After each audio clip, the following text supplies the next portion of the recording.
This week, of course, is Parsha Shlach. Famous event in Parsha Shlach is the event of the Meraglim. The spies, the Jewish people, Moshe Rabbeinu agreed to them. They'll send spies to spy out the land of Israel before they enter it and conquer it. And Moshe, without God's endorsement, sends the spies. They go in, and of course, they bring back the reporting of the difficulties of the land. And obviously, they get the entire Jewish people depressed and upset. They don't want to go into the land. And God punishes them. Instead of their journey from Egypt to Israel being, a short sojourn in the desert, it results in 40-year travel. Some of the Jews were, understandably a bit upset, and they attempted to make a, beeline, go straight into Israel. The Ma'apilim, and of course, they were conquered by the non-Jewish residents and killed. Later on, it's interesting in the Haftarah of, I believe it's Shabbos Chanukah, maybe it's Pesach Halamayit, I think it is. We talk about the Atzmus Yeveshis, the valley of the dried bones, and these were resurrected by the prophet Ezekiel, Yecheskel. And finally, at the end of the Parsha, we talk about the mitzvah of tzitzis and the commandment that on your tzitzis you should wear a thread of blue string of what's called Techelet. And tonight, of course, is the title of what I'd like to address specifically is the idea of the concept of Techelet and whether Techelet exists today or not. Obviously the Parsha has many important components. Why is this the issue that I'm choosing? And the answer is because I've spent a lot of time over the past couple of months researching this issue. And therefore, it's something that I've went through, so I want to share a little bit of the conclusions that I've reached with the audience. Murex disappeared sometime during the Talmudical period, maybe till the middle of the Gaonic period, which is about 1500 to 1800 years ago. Murex disappeared. We don't have any records of anyone beginning to look for it until the late 1800s, when the Rav Henoch Leiner of Radzin began to look for it.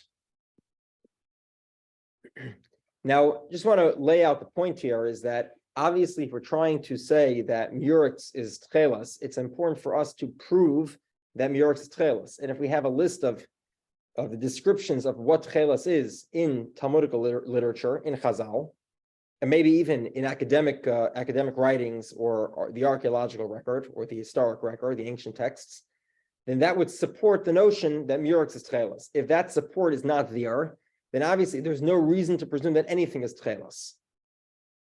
Presumably, if something was lost for 2,000 years, we should positively instantiate it.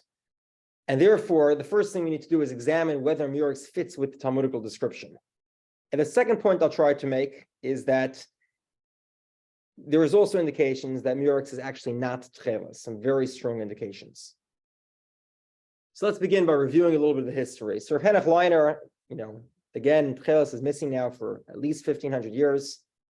And he decides he's going to discover this mitzvah of Techelet. Sfune Tmunei Chayil, he writes a book called Sfune Tmunei Chayil. He claims, number one, that we can discover Techelet. We'll soon see that's a very big claim. And number two, a framework of how we're going to do it. He took a list of the Talmudical passages, the Gemaras, Midrashim, Rishonim, and he created a list of possible candidates of certain features that would be necessary. He went to an aquarium, Stazione Zoologica in Naples, Italy, and he enlisted the help of the marine biologists there to try to figure out what might be the chalazon. And they, of course, suggested the common cuttlefish, which is a squid-like creature. Now, the cuttlefish has a black ink, and the Radzin Rebbe tried to figure out how to turn the black ink into blue. So he put an ad in the newspaper, said any chemist that can find the solution, he'll pay him some rewards. So, of course, the chemist told him, you put an iron, potash, ammonium chloride, muriatic acid, sulfuric acid, and tartaric acid. You add intense heat, and the dye would turn blue. Now, Rav Henoch Leiner, the Radzin Rebbe, wrote a sefer called Ptil Techelet, where he detailed his theory. And then later on, he had to put out another sefer trying to convince everybody that indeed it was called Ein HaTcheles, where he wanted to prove that his Tcheles is the right one.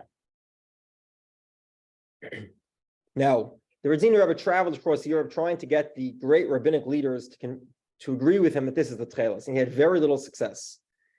Now, the Breslov Hasidim, interestingly, had a tradition from their teacher, Reb Nachman, that in the year 1888, Mashiach would come. Now, Mashiach did not come in the year 1888. However, because the Radziner Rebbe discovered Tcheles in 1888, some Breslov Hasidim said that that was sort of the harbinger of Mashiach, and therefore they started to wear the Tcheles that the Radziner Rebbe discovered. And that is why today, some Breslov Hasidim wear the Tcheles of the Radziner Rebbe.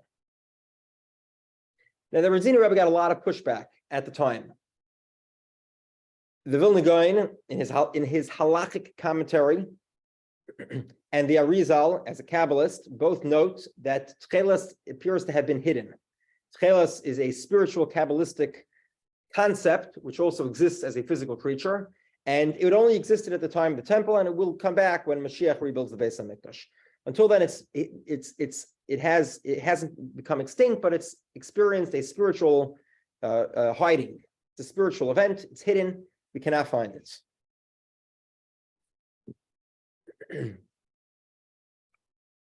And moreover, some of the Gedolim felt that there was no Masorah, there was no tradition indicating that this was the Tcheles. Therefore, they rejected it. In 1913, Rav Herzog, chief rabbi of Dublin, Ireland, for his thesis, he tried to publish a thesis trying to figure out what the Tcheles was. He looked at Rabbi Leiner's Tcheles, the Radziner Rebbe's Tcheles, and he determined that actually the blue dye was a synthetic blue made from any organic compound. And he actually took blood from an ox and he turned it blue according to the same recipe. And he felt that this clearly indicated that the Tcheles of the Radziner Rebbe was not the valid Tcheles. He held the valid Tcheles must be blue because of the unique nature of the animal, and not because you used any organic compound to effectively create a blue ink. And therefore, he suggested that Rav Leiner was duped by a chemist. Rav Herzog looked into two other candidates. They were both snails. One was called the Murex Trunculus. Today, it's called the Hexaplex Trunculus. And the other snail, which is the Janthina, as two possible candidates. The Murex candidate, Rav Herzog preferred the Janthina snail. First of all, the Janthina snail itself is blue. And second of all, the Murex was not known to produce a blue. The Murex in ancient times was used to produce a color known as Tyrian purple, which is not blue. And therefore, he preferred the Janthina. Now, it was unknown, and it remains unknown if it is possible to dye with the blue sac that the Janthina of ink that the Janthina has.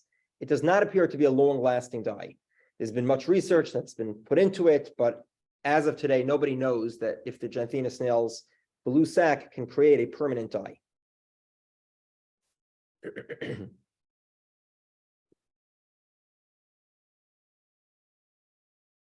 There were other components we'll see of a Talmudic identifying feature is that the Janthina fits with much better, and therefore is another reason why Rav Herzog preferred the Janthina. In the 1960s, a combination of events spurred renewed interest in the quest for identifying the Chilazim. There was a doctor, Sidney Milton Edelstein, who began looking at the chemical properties of materials discovered by the famed archaeologist Yigal Yadin. He encouraged the University of Haifa in 1972 to begin researching marine mollusks and identifying possible candidates for the Chilazim. Chilazim is the species that produces the blue color called Tcheles. Meanwhile, Dr. Isaac Zitterman was also, as part of he was researching Rav Herzog's work, his dissertation, for inclusion in the Encyclopedia Talmudica, Talmudic Encyclopedia, and he began also trying to figure out what the identity of the Chilazim is, the snail, the creature that creates this blue color called Tcheles. And he identified, he rediscovered he found the work of Ehud Spanier and Sidney Milton Edelstein, and he rediscovered the ancient method of taking Murex shells, or now Hexaplex shells, and turning them purple. And he claimed that that purple ink was Techelet. And Techelet was not actually blue, as indicated by most of the Rishonim, but rather Techelet was violet, purple. At the same time, Otto Elsner, a little bit later, he tried to see if he can figure out how to turn Murex blue, because he felt that Techelet was actually blue, which is the simple explanation of most Rishonim. He found the work of two German scientists who indicated that if you expose Murex to sunlight, the dye reduces, and now it will turn any purple, it will turn blue. Instead of dyeing purple, it will dye blue. Rabbi Yehudah Tavger found Otto Elsner's research and opened up a foundation called Patil Techelet, together with a few others, Baruch Sturman, Ari Greenspan, and Yoel Guberman. And today, Patil Techelet is one of the largest manufacturers of Techelet, and they're part of they raise awareness and they distribute Techelet, or at least what they believe is Techelet. Now, there's a lot of archaeological evidence proving that Murex shells were used to dye Tyrian purple, which was a precious dye used by royalty. It started going out of fashion around 1,000, 1,100 years ago, and before that, it was used, and it was actually harvested in the Mediterranean, in the areas around Israel. There are many archaeological digs that have many millions and millions of Murex shells. So we sort of see that Murex was used as a purple dye back in the day. Techelet is also, so maybe they're the same thing. If I had to summarize, there's a summary from Levushi Ha'orim, which is one of the pro-Techelet Sfarim. He makes the claim that Murex is the chalazon which is used for the halachic Techelet, and he notes the similarities between what we find in halacha as identifying features of the Murex snail and what we find in the historical record of what Murex was used for. And he points out what he claims are 13 commonalities. Number one, both had the same dyeing process. Number two, they both resembled the sea. We'll explain that in a moment. Number three, they were both restricted. There were laws they were outlawed at the same time in history. Number four, they both fell out of fashion at roughly the same time in history. Number five, they were both found in the same geographic location. Number six, they're both called with the word porphora. Number seven, they both create the same color, which is blue, yakinthos. Number eight, they're both identical to the color of kala ilan, which is indigo. Number nine, they're both so close to the indigo color that the only way to tell the difference is by seeing how the color fades. Number 10, they both need to be extracted when the animal is still alive. Number 11, they both had a dye sac that's separate from the animal's blood. 12, they both had black blood, and 13, they were both expensive. Now we'll soon see that almost none of these are actually correct. Almost none of these statements. We'll begin by the Talmud gives us 5 indicators of what the chalazon is. This is the chalazon that's used to make kosher Techelet. The first one is chalazon zehu gufay doima liyam. The body of the chalazon similar to the sea. Ubriyasai, the form is doima ladog. It's similar to a fish. Va'oila acha echad l'shivim shana. It comes up once in 70 years. Ubedama itzayv Techelet. With the blood is used to dye Techelet. Lefichav dama vikarim. That's why it's expensive. Number one, the body is like the sea. The most Rishonim, Rashi, other Rishonim say it means that the color of the body is either blue or the color of the ocean, which is also blue. Murex, clearly the color of Murex is not blue. It's brown. It's rather brown. And I'll show you some pictures in a moment. Number two, the form of this chalazon is like a fish. Obviously, Murex does not look like a fish. And this is how it's understood by Rashi, Rabbi Gershom, and Rambam. It rises once every 70 years. It comes to the shore. Murex typically doesn't show up on the shoreline, although it does occasionally, but certainly much more often than once every 70 years. And there is no known cycle in the Murex in the natural experience that indicates to us that Murex only comes to the ground once in 70 years. Moreover, Murex is not a rare shell. If you look at the archaeological digs, there are millions of Murex shells. Number 4, the blood of the chalazon is used to dye Techelet.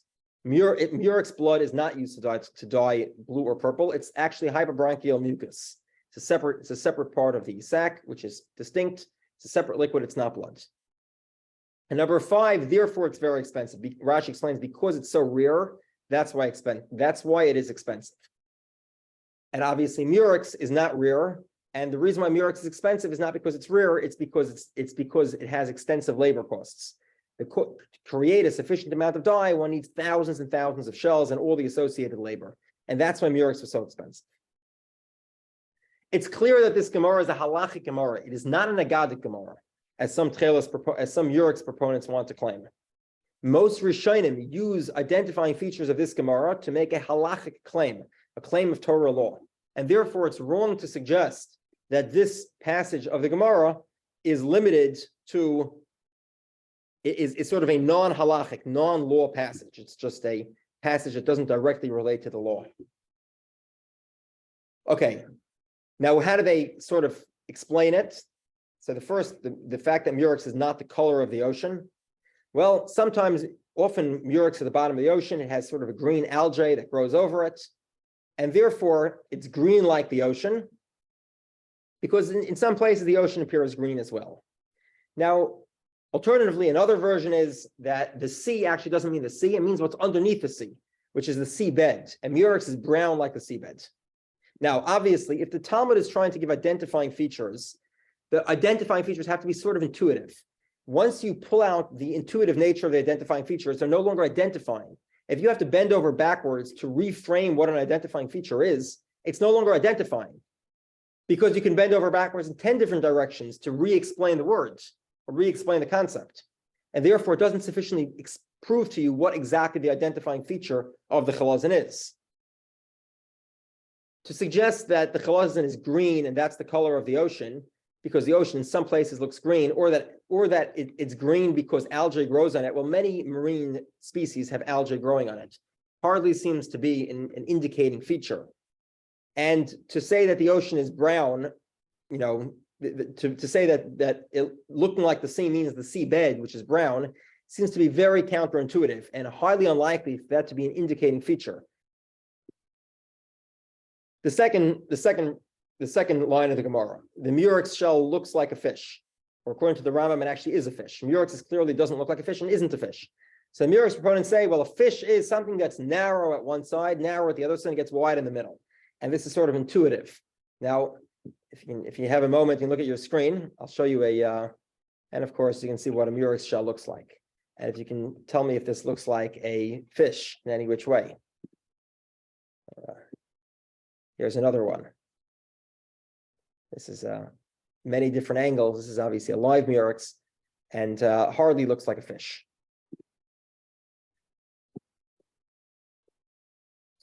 It would be very difficult for one to claim that this is an identifying feature, that what you just saw looks like a fish. It rises every 70 years. Murex has no natural event. So they suggest maybe a storm or a hurricane that occurs once every generation or so would dump many shells from deeper water onto the ground. Some unusual weather event. This obviously is not an identifying feature, because presumably such an event would dump everything else on the seashore, on the shore as well. It wouldn't be just Murex shells. By the way, the Genthina does have, there are these weird events that happen every 40, 50 years. They'll record one of these events where there's these mass flotation of Genthina snails. Typically you find a couple at once. You don't find many in the same area. But there have been recorded events in history where there were mass events where thousands or millions of Genthina snails appeared in one location. We don't completely understand it, but we know that such a thing exists. Certainly that's not the case with the Murex shells. The Murex blood is used. The Murex blood is used. The blood of the chalazon is used to dye Techelet. Murex, obviously, it's not blood. It's the hyperbronchial mucus. That's quite clear and evident. So they say that blood in Talmud doesn't actually mean blood. It means all fluids from the body. And again, I would posit that that's a very weak way to identify something when you're using such a loose terminology. And finally, Murex is not expensive because it's rare. Murex is expensive because of the cost of labor, and that's sort of glossed over. Okay, so now given that Murex does not fit any of the four basic basic features of what Talmud describes in the Chalazon, 5 basic identifying features of the Chalazon, why would we think that Murex is Chalazon? The first suggestion is that Murex is identical to Kala Ilan, and because it was an ancient blue dye. In other words, because Murex was used in the past as a dye and used for royalty, and there is sort of some association with Techelet and royalty, therefore, presumably it's the same thing. There's a few problems. First of all, the word Techelet, and this is something that's agreed upon universally, occasionally refers to the Techelet that is used for the mitzvah of tzitzis, and sometimes it's used to describe the color blue. For example, when it says that Mordechai was wearing a garment of Techelet, it does not necessarily mean that it was dyed with chalazon. It could just mean that he was wearing a blue garment. Moreover, if you have any doubts, the Julius Flavius. Wait a second.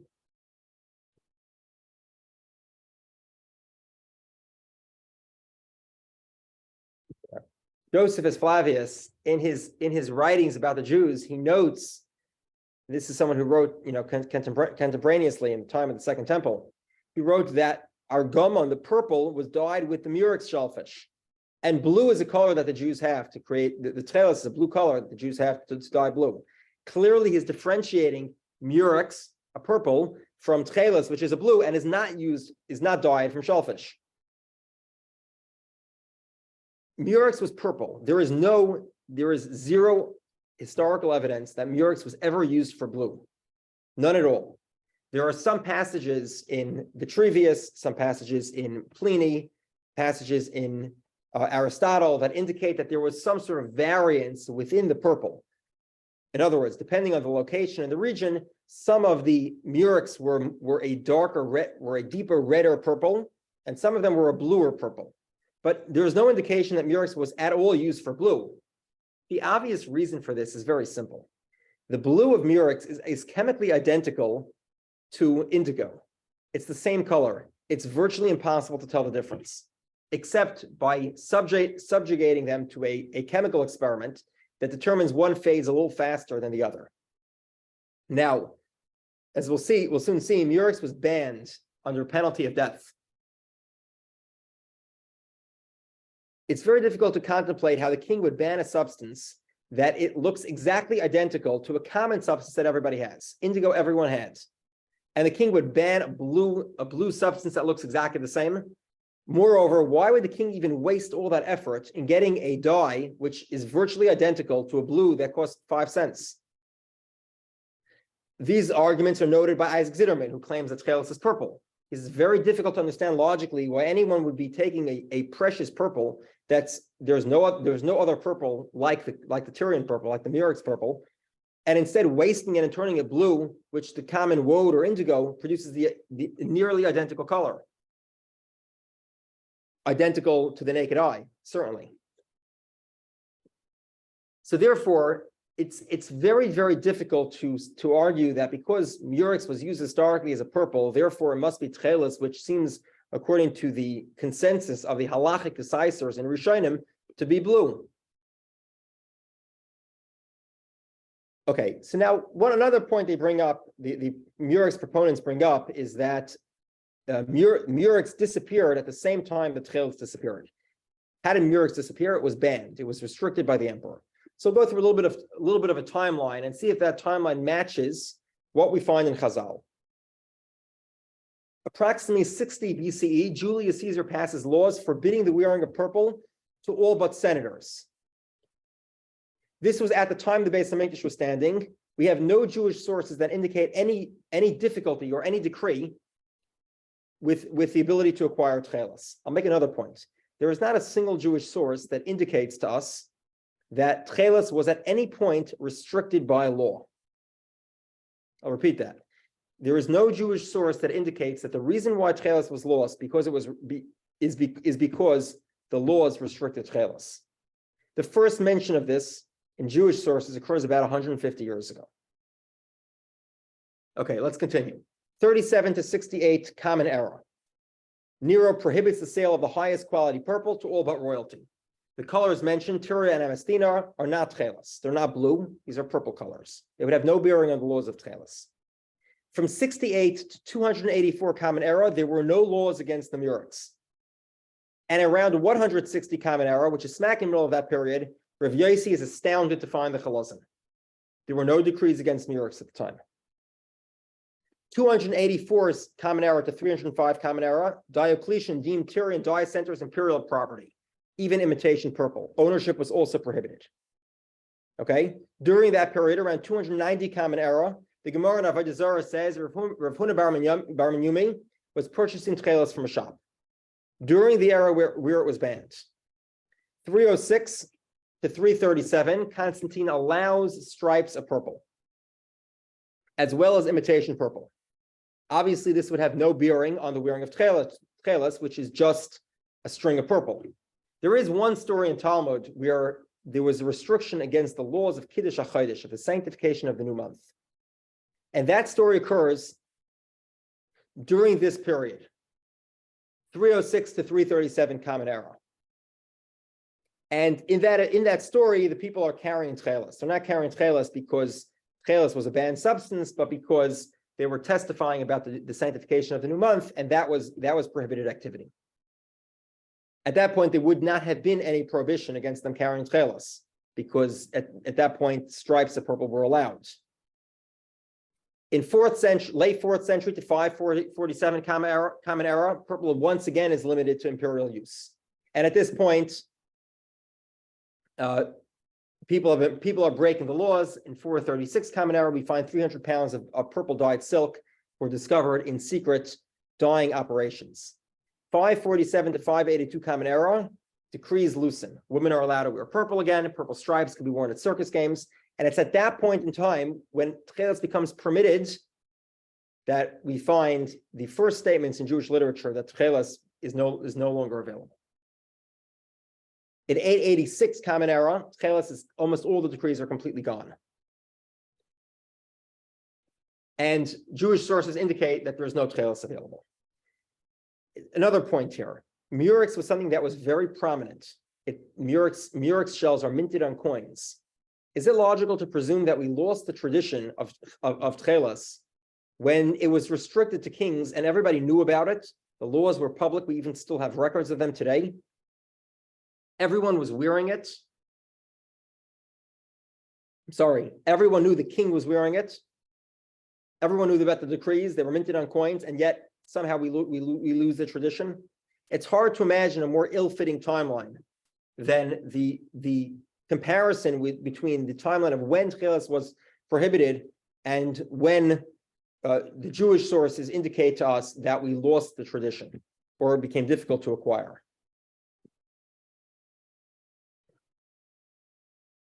Now we'll try to go through some of the ideas that supposedly are common. 13 identical components. Although we'll probably have to cut this short because I have to end this in 2 minutes. Murex is not similar to the sea. There is a very big difference between the dyeing process of Murex, Tyrian purple, and Techelet. Moreover, if Murex was used for Techelet, it would have to be put in sunlight. We find no Jewish records of anyone indicating that the Techelet would have to be put in sunlight, which would seem to be a notable component of the dyeing process. The Tyrian purple may have had a similar dyeing process, but presuming that Techelet is blue, which again is the consensus of halachic authorities, then presumably blue Techelet is not the same as purple, Tyrian purple from the Murex plant. They both resemble the sea. As we pointed out, the whole idea that Murex shells resemble the sea seems to be absurd. They're both restricted at the same time in history, and they stopped being used at the same time of history. It's blatantly a false claim. It's just not true. They were both found between Tyre and Haifa, between Haifa and Sur. It's more of a detailed point. We don't have time to go through that now. They're both called prophora. We'll see that prophora is actually a generic term used in Talmud Yerushalmi to refer to royal garments. And yeah, there were royal purple and royal blue garments. It doesn't prove that the chilozin necessary to fulfill the halachic requirement is, which is also the same color used for royal clothing. it doesn't mean that murex used for royal clothing is all of a sudden the same thing. Perfor is a very generic term. Murex does not produce blue. There is no evidence that it ever did produce blue. And certainly the purple of murex was not similar to color elon, indigo, which is a blue.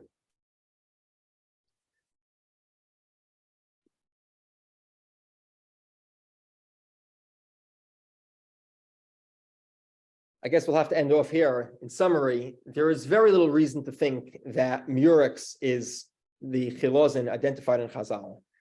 It fits almost none of the descriptions. The archaeological, historical, and ancient text record does not match in any way to what we know from the Jewish record. There is no they're completely incomparable. And therefore, it's logical to presume that they're actually two distinct categories. And of course, Josephus Flavius makes that exact point. They are two very distinct categories. Shellfish was used for the argomon, which was purple, and that was where murex was used for. That was what the purpose of the murex was. Techelet was a blue that appears that the Jews had, and it is likely that Techelet was not common amongst any other nations.